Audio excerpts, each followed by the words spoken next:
तर दरवर्षीप्रमाणे याही वर्षी स्टार प्रवाहाची ढिंच्याक दिवाळी आपल्या भेटीला येते आणि माझ्यासोबत येड लागलं प्रेमाचं या मालिकेची टीम आहे. ग्रे कलरलाच वेगळाच ग्लॅमर आला आहे. खूप स्वागत तुम्हा तिघांचंही. खूप सुंदर दिसता यार. ग्रे कलरलाच ग्लॅमर.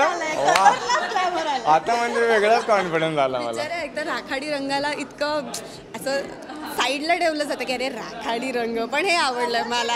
पण राखाडी कलर दिला नाही, मला माझी पहिली गाडी वगैरे गावाकडे बघशील ना, तर ग्रे कलरचं मला ग्रे कलर आवडतो. पण ते गाडी वगैरे असं कपडे घालण्यात म्हणजे आज तू जे बोलल्यानंतर म्हणजे ग्लॅमरच आला आता बघ. दिवाळीमुळे आय थिंक हा जो काही सगळा जगामगा आलाय.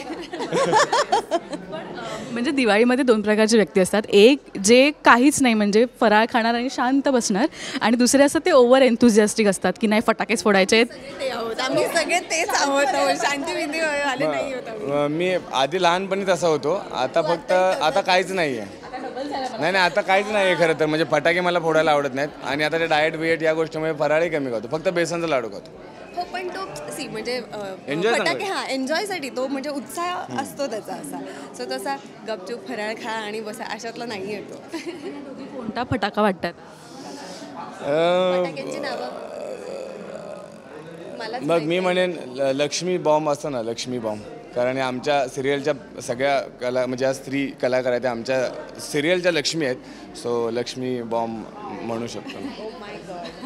ती काय असतं ते जे असतं ते ह्याला काय म्हणतात?